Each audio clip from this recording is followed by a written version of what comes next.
मनीष कश्यप जी को मैं आमंत्रित करता हूं कि वो मंच पर आएं और अपनी बात बेबाक तरीके से रखने के लिए माहिर, और उनको जब भी बोलते हैं तो नेता परेशान हो जाते हैं। आज मनीष कश्यप जी को मैं आमंत्रित करता हूं कि इथेनॉल पर अपनी बेबाक राय आप सबके सामने रखें। मैं सबसे पहले धन्यवाद देना चाहता हूं अरविंद केजरीवाल जी को, जो यहां पे मंच पे बैठे हुए हैं, और अरविंद केजरीवाल जी के बगल में जो मोदी जी बैठे हुए हैं उनको भी मैं धन्यवाद देना चाहता हूं। और मैं इसलिए भी अरविंद केजरीवाल जी को धन्यवाद देना चाहता हूं क्योंकि कम से कम इस देश की 30 करोड़ गाड़ियां जिसके पास जुबान नहीं है, जो बोल नहीं सकती है, उस गाड़ियों का आवाज तो कम से कम ये सुने। इसके लिए कम से कम आप लोग ताली बजाइए। और इस देश में पक्ष और विपक्ष की राजनीति सिर्फ और सिर्फ चुनाव के समय होना चाहिए। चुनाव के बाद पक्ष और विपक्ष की राजनीति नहीं होना चाहिए। सिर्फ और सिर्फ जनता के हित की बात होनी चाहिए। और जनता के गाड़ियों की बात करने वाला कोई तो व्यक्ति यहां पे बैठा हुआ है, कोई तो जनता की गाड़ियों के बारे में सुन रहा है। मैंने अपनी गाड़ी फरवरी महीना में लिया था। इनोवा का हाई क्रॉस गाड़ी है, हाइब्रिड गाड़ी है। दुनिया का सबसे रिलायबल कंपनी टोयोटा और उसका सबसे हाईटेक टेक्नोलॉजी, हाइब्रिड टेक्नोलॉजी।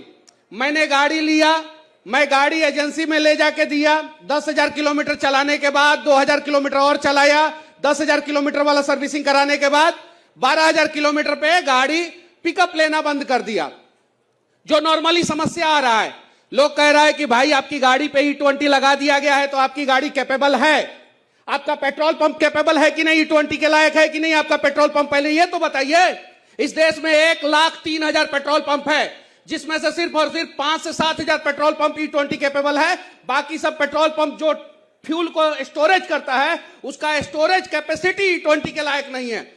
जिस ट्रक से रिफाइनरी से फ्यूल पेट्रोल पंप तक पहुंचता है, वो ट्रक एथेनॉल के लिए अलग होना चाहिए, पेट्रोल के लिए अलग होना चाहिए, डीजल के लिए अलग होना चाहिए। और सरकार क्या कह रहा है कि हम रबर पार्ट्स बदल के देंगे। रबर पार्ट्स कितने का आता है? 300 रुपया का रबर पार्ट्स आता है। आपका सबसे पहले गाड़ी में क्या खराब हो रहा है? फ्यूल पंप खराब हो रहा है। फ्यूल पंप 10,000 रुपया से लेके 2 लाख रुपया तक आता है, उसके बारे में कोई सरकार बात ही नहीं कर रहा है। रबर पार्ट कब खराब होगा? पहले तो फ्यूल पंप खराब होगा ना। फ्यूल कहां से जाता है? टंकी से जाता है। किसके थ्रू जाता है? फ्यूल पंप के थ्रू जाता है। डीजल का फ्यूल पंप अलग आता है, पेट्रोल का फ्यूल पंप अलग आता है, इथेनॉल का फ्यूल पंप अलग आता है, E20 का फ्यूल पंप अलग आता है। और जिसका E20 कैपेबल फ्यूल पंप नहीं है तो सबसे पहले फ्यूल पंप खराब होगा। कंपनियां कह रही है कि भाई हम वारंटी क्लेम करेंगे।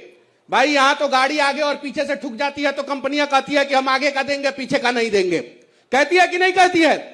कहती है कि नहीं? ईमानदारी से बताइए लोग, आप लोग।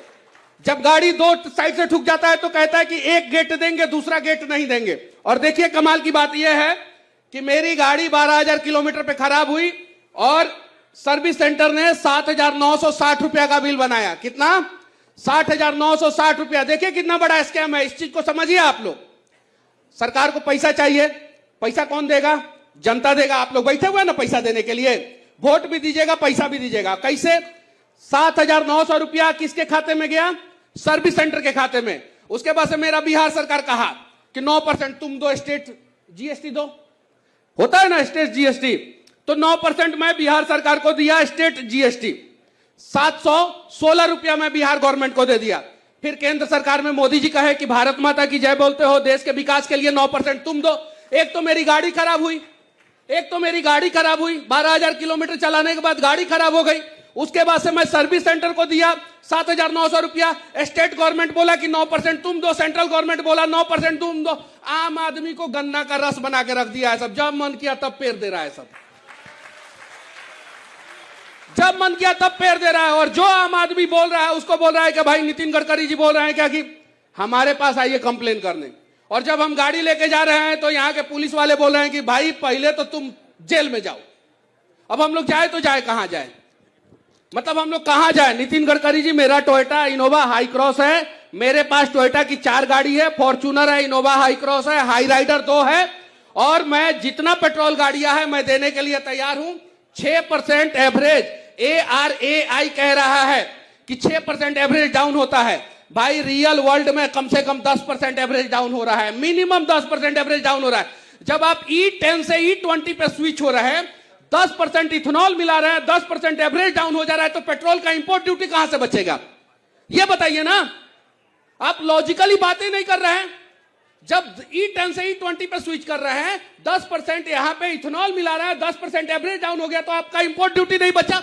दूसरा चीज, आप चावल के नाम पे किस प्रकार से एमपी में 1160 करोड़ रुपया का घोटाला कर लिए, 360 डिग्री घुमा के कुपोषण का चावल से इथेनॉल बनाना शुरू कर दिया लोग। ये लोग बताइए, इस प्रकार से स्कैम हो रहा है। आज मैं इस मंच से कहना चाहता हूं, मोदी जी भी बैठे हुए हैं, अपने आप को मोदी जी कह रहे हैं, ये हैं अरविंद केजरीवाल जी बैठे हैं, मेरे से स्टाम्प पेपर पे लिखवा के रख लीजिए लोग। 1 साल के बाद आपकी गाड़ियों का सर्विसिंग कॉस्ट 1.5 गुना नहीं हो गया ना, तो मैं वीडियो बनाना छोड़ दूंगा।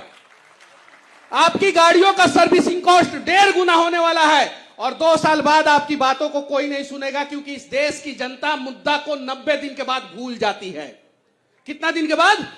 90 दिन के बाद भूल जाती है, और 90 दिन के बाद किसी को याद भी नहीं रहेगा। आप लोग जितने लोग बैठे हुए हैं, आप लोग बताइए कि 2 साल पहले इस देश में इसी महीना में कौन सा ट्रेंडिंग मुद्दा था जनता के हित में?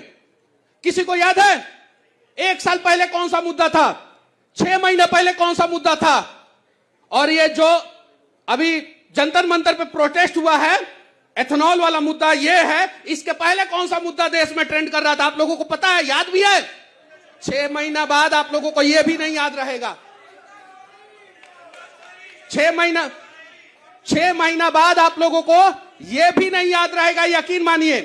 बस मैं आप लोगों से कहना चाहता हूं कि साथ दीजिए, जो भी आदमी सही काम करे उसका साथ दीजिए। और अभी सही चीज के लिए ये आवाज उठा रहे हैं आप लोग, कम से कम जो गाड़ियां आवाज नहीं बोल नहीं सकती है उसके साथ नहीं खड़े होंगे तो आपके बच्चों के भविष्य के साथ कोई नहीं खड़ा होगा।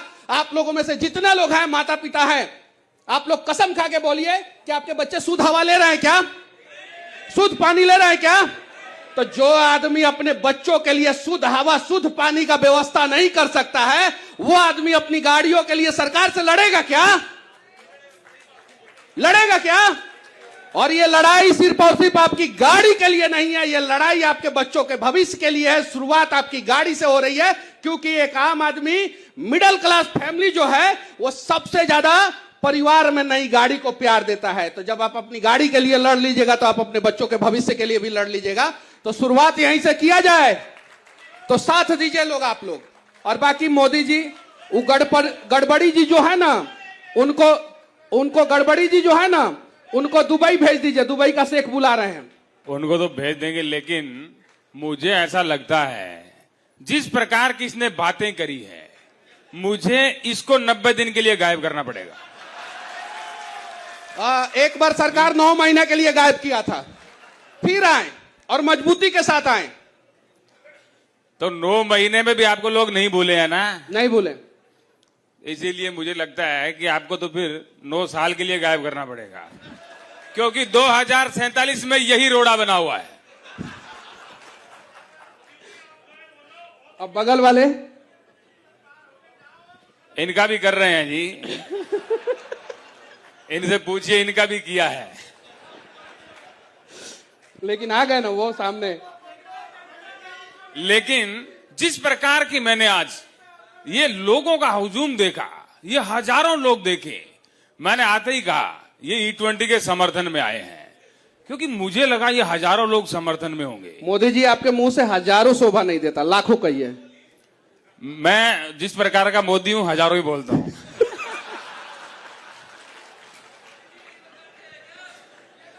मैं 54 इंच वाली छाती का हूं। चलिए ठीक है, जय हिंद।